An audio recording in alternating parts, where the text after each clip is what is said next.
Time we're gonna highlight Rizal's writings, specifically yung mga nasulat niya sa La Solidaridad, no? Bibigyan ko lang kayo ng overview, no, pero magpo-provide ako ng supplementary uh, learning material, no, analyzing those political essays, selected political essays, no. Before natin i-discuss yung maiksing pagsusuli natin ng Noli Me Tangere. So allow me to share my screen.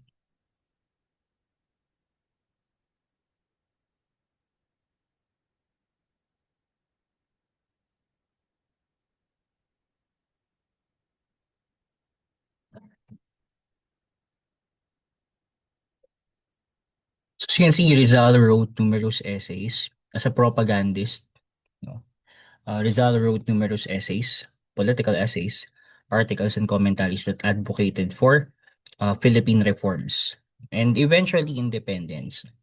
Whether i-acknowledge ni Rizal or not, yung mga sulatin na yan ay Bonifacio was able to access, no, those articles in La Solidaridad, and he was inspired by these writings, and eventually it led to the revolution and finally independence. His writings exposed, no, the abuses of Spanish colonial government.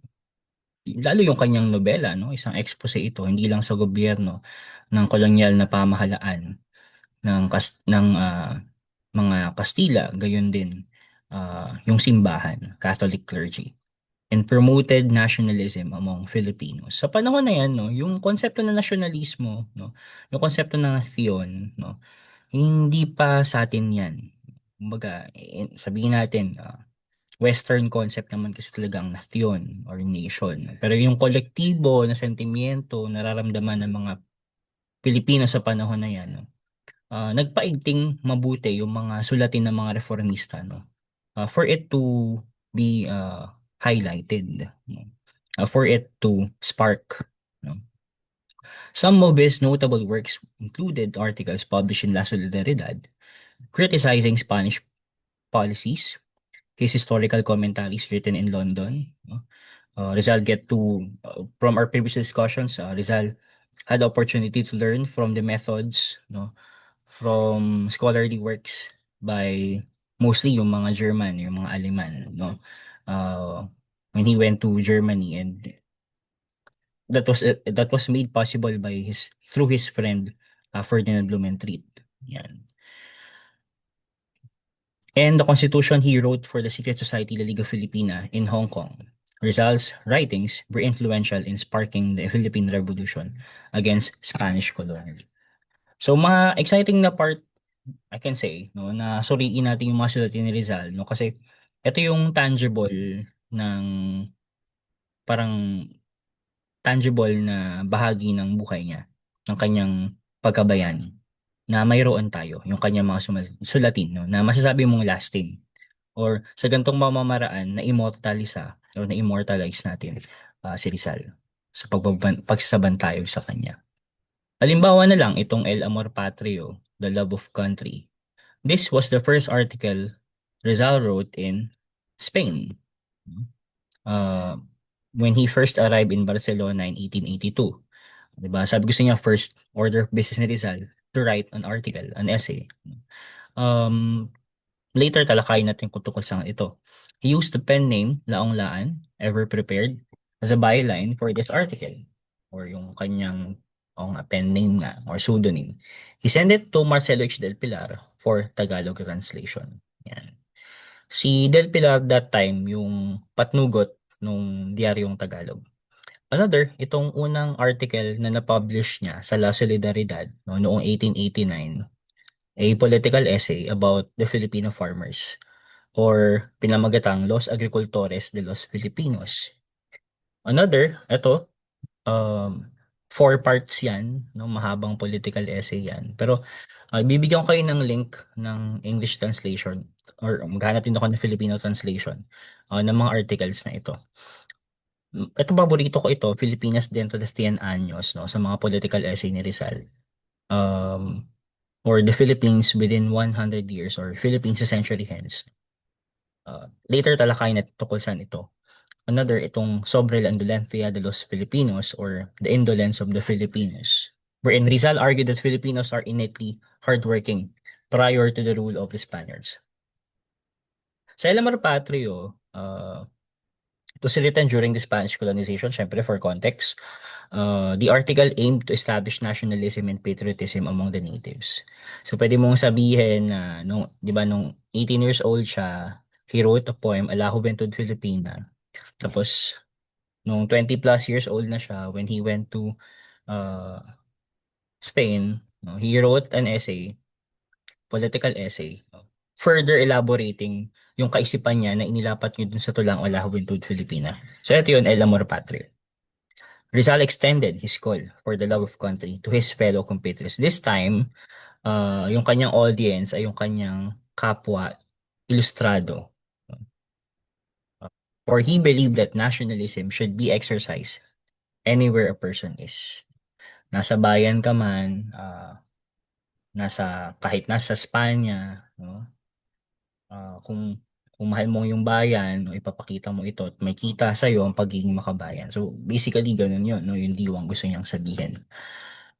Another, itong Los Agricultores de los Filipinos or the Filipino Farmers is an essay dated March 25, 1889 and was said to be the first article of Rizal na inilathala doon sa pahayagan ng mga propagandista na La Solidaridad.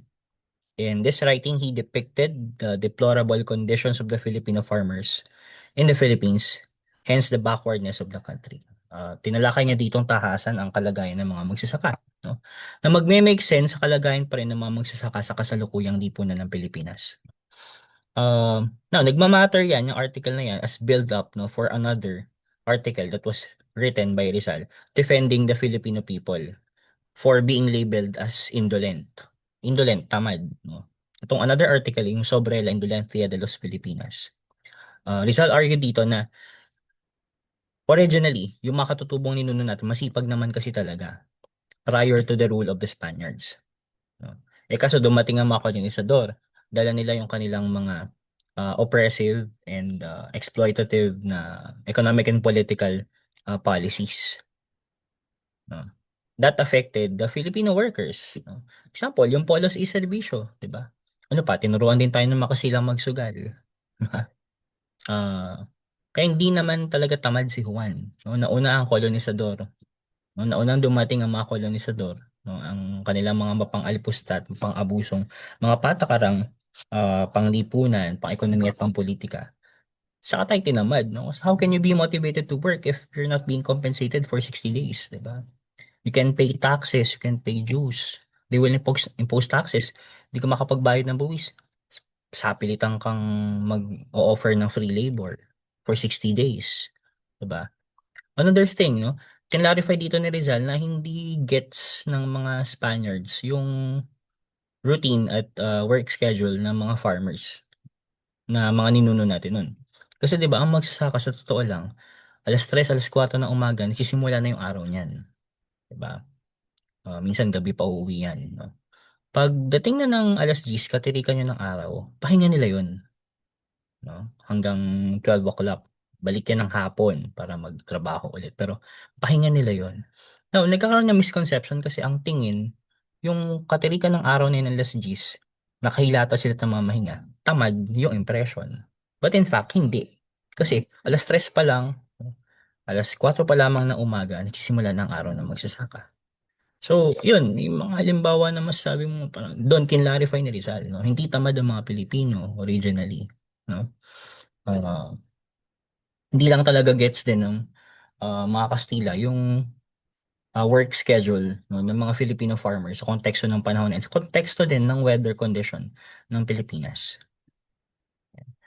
This one, no? Itong Filipinas dentro de 100 años or the Philippines within 100 years or the Philippines a century hence. This was serialized in La Solidaridad. 4 parts yan. September 30, October 31, December 15, tsaka Feb 15. So, from 1889 to 1890. No? Uh, Ilang buwang pagitan lang din naman. No? In the articles, in the series of articles, Rizal estimated the future of the Philippines or predicted, pwede nyo sabihin, foretold, Pero again, hindi dahil sa meron siyang kakayahan na makita na napoprophesize niya ng sa Pilipinas, no? Pero doon makikita na mayroon siyang ganun siya ka well-versed sa global politics, yung kanyang mga binabasa, no?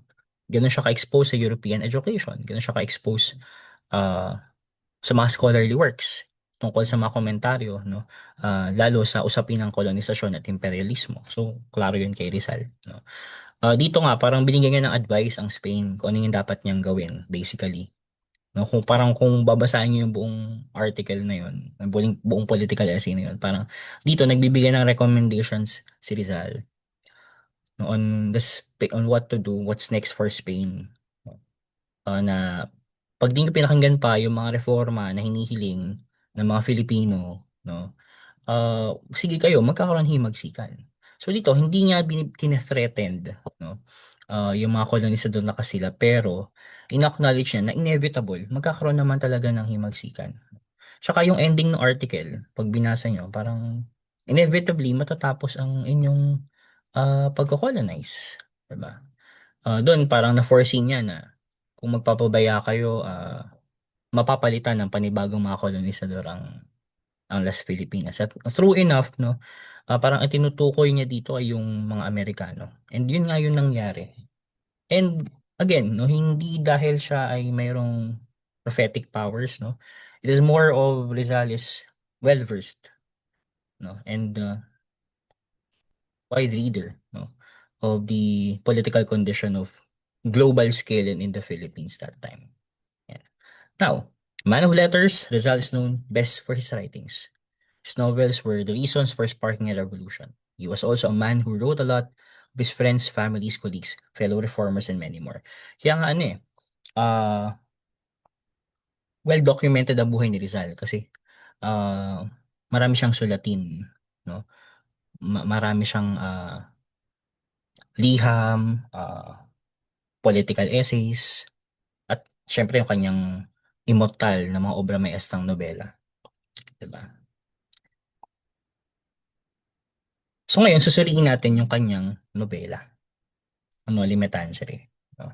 Um, yung characters, simbolismo, yung setting, paano natin may uugnay sa kasalukuyang lipunan, yung or nagre-resonate nga ba talaga, or tama ba talaga na ihambing natin ang, dahil isa itong panitikan, no? Tunay nga ba nitong sinalamin, bagamat panatikan, tunay nga ba nitong sinalamin yung lipunan ng Pilipinas sa kung paano itong nakita ni Rizal, first hand, no? So while uh, Jose Rizal's most famous works are his novels. His original vision for a national literary project was indeed a collective historical effort. As I mentioned, no, during our previous discussions, Noli was meant to be a history book or volume of history books, Philippine history books. Pero alam niyo naman yung nangyari, no? Hindi yun nag-materialize due to the lack of support and internal political interest and conflict, no, amongst propagandistas, no? Hindi siya natuloy, no? Kasi it would take a lot of, effort, resources, and time for it to be possible. So Dazal then just decided to uh, write a novel in a literary and creative format, no? But still, uh, reflecting the society of the Philippines in the 19th century. So he later produced the first history of the Philippines written from a Filipino perspective, and hence, actually, after nito, magagawa siya ng scholarly work annotating, no, yung mga established and existing na mga pagtalakay sa kasaysayan ng mga ninuno niya, no. Kaso yon sinulat yun sa lente ng mga kolonisador, sa lente ng European. So gagawa niya ng annotation. But before that, nauna muna itong nobela. Okay? Itong Noli Me Tangere o Noli Me Tangere. That was published in Berlin noong 1887. It is widely recognized as, remember this, the first major artistic manifestation of Asian resistance to European colonialism. Again, don't forget that. No? Ang Noli Me Tangere ay kilala as first major artistic manifestation of Asian resistance to European colonialism. Bagamat ito ay panitikan, no, naglalaman dito ng anti-colonial, no, na sentimiento. Na bagamat nung panahon na yun, maraming mga panitikan sa iba't ibang panig ng Asia na lalaman ng mga pagbatikos sa kolonisasyon, no? Ito kasi vast yung lawak, yung scope, no, ng recognition. Kaya sinabing first major artistic manifestation of Asian. Well, you may further read about an article about this. There's a scholarly work discussing this matter. Pero hindi ko siya i-elaborate sa inyo. Pero mahalaga lang na ma-recognize yun, nakilala ang nobela ni Rizal in this kind of recognition. Okay?